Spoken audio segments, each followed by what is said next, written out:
Sa previous episode, si Mimo ay isang batang palaging sinasaktan ng kanyang ama-amahan at lumaki siyang may trauma. Dahil sa pangyayari na natiling mabait si Mimo at tinutulungan ang mga taong inaapi, kaso lang sa isang pagkakataon ay bigla na lang silang nasummon sa ibang mundo. Ipinatawag sila para gawing bayani at inisa-isa silang sinalang para malaman ang kakayahan na taglay nila. Namangha ang Diyosa dahil sa marami ang malakas na kandidato ang kanilang nasummon. Puwera lang kay Mimo na nakita ng Diyosa na siya ay mahina at agad na itinaboy siya at iniwasan ng lahat, pati na ang taong niligtas ni Mimo ay sinabihan siyang walang silbi at mahina.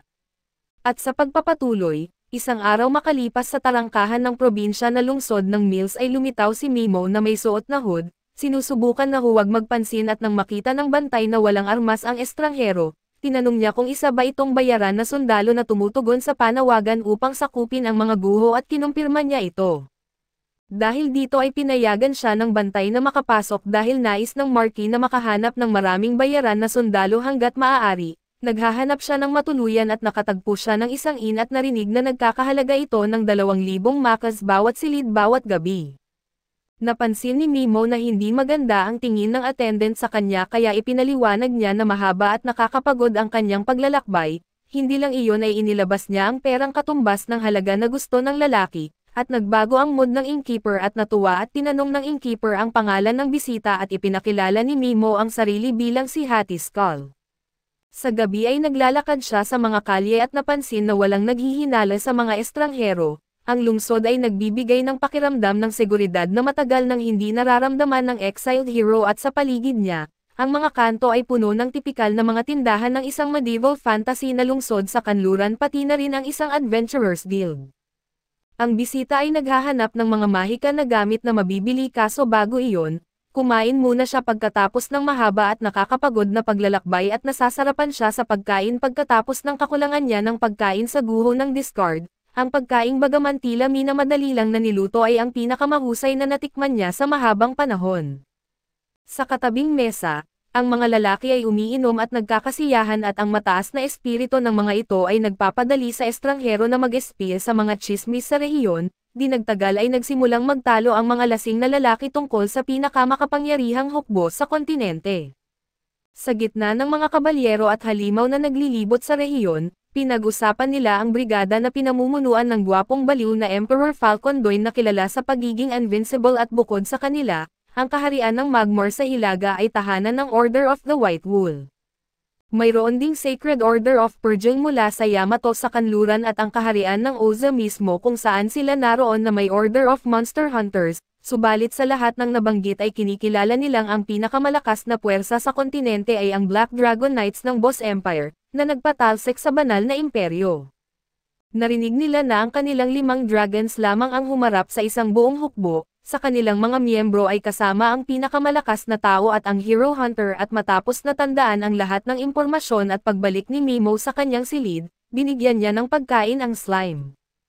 Agad siyang nagtuon sa pagpaplano ng mga susunod na hakbang, isinaalang-alang na ang prioridad ay makahanap ng taong makakabasa ng Scroll of Forbidden Magic at ang babaeng nasa kagubatan ay nagbanggit ng Witch of Tubuz, na naninirahan sa lupain ng mga halimaw na may gintong mata.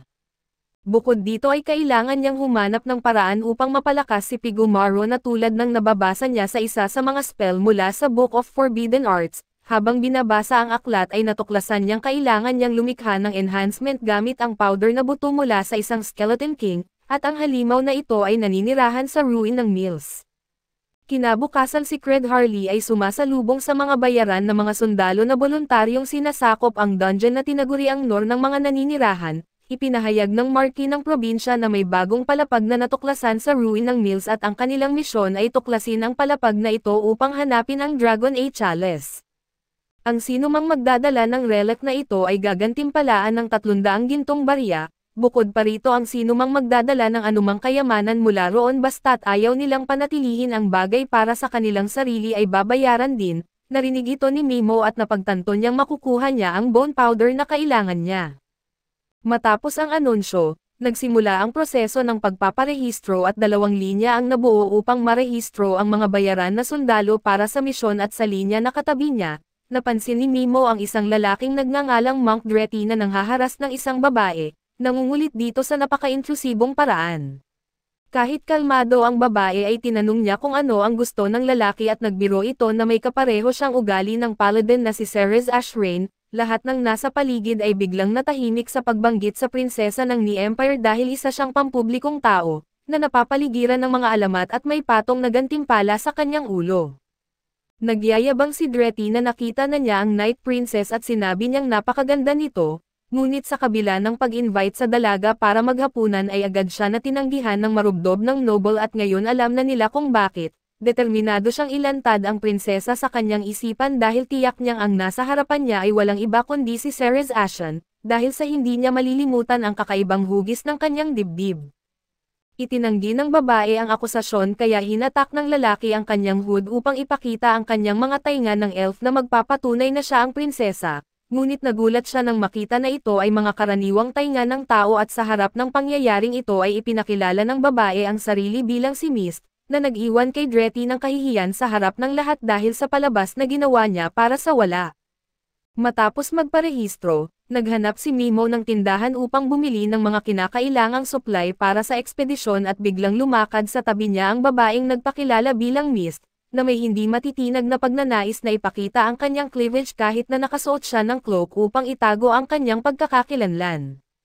Si Mist ay nakipag-usap sa estranghero at pinayuhan niya siyang mag-ingat dahil laging may mga hangal na mga bully tulad ng baliw na lalaki kanina. Dagdag pa rito ay plano niyang bayaran ang babae upang ipakita sa kanya ang mga tunay na mahalagang bagay dahil natatakot siyang maisahan ng mga mangangalakal sapagkat siya ay isang dayuhan. Dahil nangangailangan siya ng pondo para sa isang paglalakbay ay hindi tumanggi ang babae sa pera at nang magkasundo, nagkamayan ang dalawa at inulit ang kanilang mga pekeng pangalan, na iginiit ni Hadeskull na hindi niya tunay na pangalan kaso wala nang dapat na idagdag pa sa mga detalye. Di nagtagal ay naglibot ang dalawa sa lungsod upang hanapin ang mga kailangan ng lalaki at sa pagtatapos ng tulong, nagbigay siya ng malaking bayad sa kanyang kasama dahil ayon sa kanya, 3 pilak na barya ang kanyang natipid dahil sa tulong ng babae. Higit pa ito sa inaasahan ni Mist kaso dahil sa pangangailangan ay masaya niyang tinanggap ang gantimpala at pagkatapos nito, naghanda siyang umalis kaso halos bumagsak siya mula sa hindi pagtulog ng ilang araw at sa pagkahiya, nagpaalam siya sa lalaki at nagmamadaling umalis. Lumabas si Pigumaro at tinanong kung ano ang susunod kahit ito'y hindi nagsasalita at inihayag ni Mimo na panahon na upang pumunta sa Mills Ruin. Ilang oras pagkatapos ay nasa kalagitnaan ng ekspedisyon at narinig niya ang ingay ng mga bayaran na sundalo na nakatagpo ng isang maliit na demonyong toro, isang mas maliit na bersyon ng Minotaur mula sa Discard Ruin. Habang umaakyat ang halimaw sa hagdan ay pinaparalisa niya ito at nilason ito ni Mimo at mabilis na sinaksak ng kanyang dagger ang balat ng hayop, natuklasan niyang hindi ito kasing tibay ng mga nilalang na hinarap niya sa Discard Ruin. Nang marinig ang mga hakbang ay nagtago si Mimo sa likod ng pader at ang mga bayaran na sundalo na tumakas ay tumawag ng mas malakas na kasama upang harapin ang demonyong toro, gayunpaman ay nakita ng lalaki na patay na ang halimaw at inisip ng tatlo na ang isang saksak na sugat ang sanhi ng pagkamatay nito. Habang nagpatuloy sa kanyang landas, hindi nakaramdam ng banta si Mimo mula sa mga halimaw at hindi rin sila nagbigay ng maraming karanasan dahil masyadong mahina ang mga ito para sa kanya, kaya't nagdesisyon siyang mapabilis ang kanyang lakad at makarating sa mas mahirap na mga antas.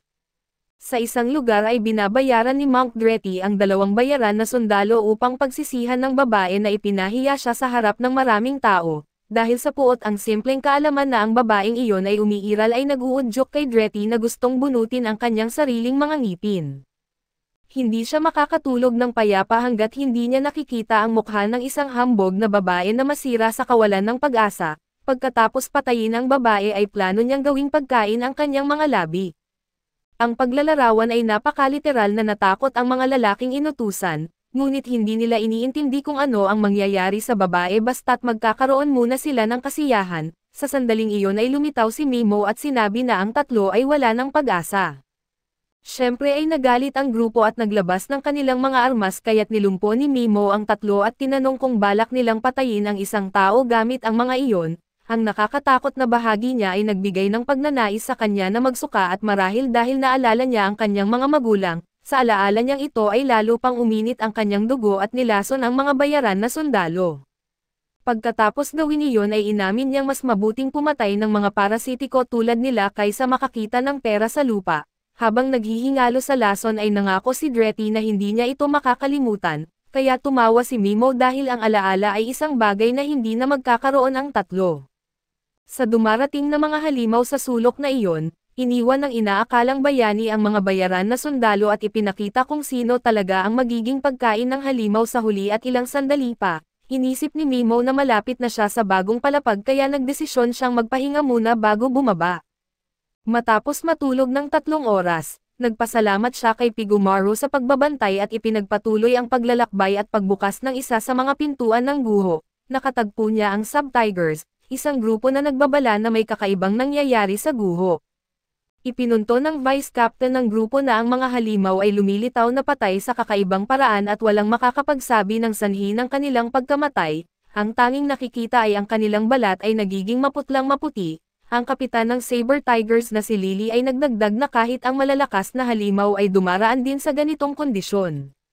Dahil pinahahalagahan niya ang kanyang mga kasapi, nagpa siya ang pinuno na itigil ang ekspedisyon upang maiwasan na mailagay ang sinuman sa panganib at nais niyang malaman kung gusto ng binata na umalis kasama ang iba. Nagkunwaring hindi ito alintana at nagdesisyon si Mimo na manatili at iniisip na kapag kumalat ang balitang ito ay magiging maganda ito para sa kanya, dahil magdudulot ito ng mas kaunting kompetisyon para sa kanyang hinahanap. Nang buksan niya ang susunod na pinto, hindi niya natagpuan ang eksaktong hinahanap niya kaso nakita niya ang Dragon Chalice at ito'y isang malaking tuklas at alam ni Mimo na isang tagahanga ng Japanese fiction, na mabubuhay ang gargoyle sa likod niya kapag hinawakan niya ang relic. Kaya't nilumpo at nilason niya ang halimaw bago pa ito magising at pagkatapos gawin ito, kinuha niya ang artifact at nakita niyang bumagsak ang leeg ng halimaw mula sa natitirang bahagi ng katawan nito. Di nagtagal ay dumating si Mist sa silid at iniisip na siya ang unang makakarating doon at inalok ng lalaki ang chalice sa kanya dahil hindi ito ang hinahanap niya.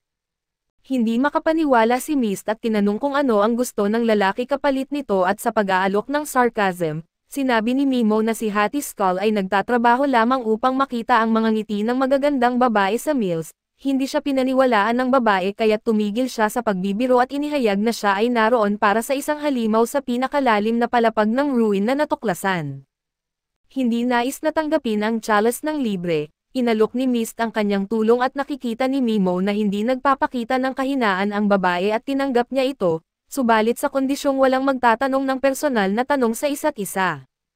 Sa ibaba ay pinatunayan ni Mist sa pamamagitan ng kanyang espada na hindi siya magiging pabigat sa exiled hero. Bukod dito nang tanungin siya ni Mimo tungkol sa paksa ay inihayag niya na ang mga halimaw na may gintong mata ay nagbibigay ng napakalaking dami ng XP, at ito ang pangunahing paraan ng mga bayani upang tumaas ang antas dahil ang pagpatay sa ibang tao ay hindi nagbibigay ng karanasan. Dahil dito ay naintindihan ni Mimo kung bakit wala siyang nakuha ng patayin niya ang mga Sacred Watchers.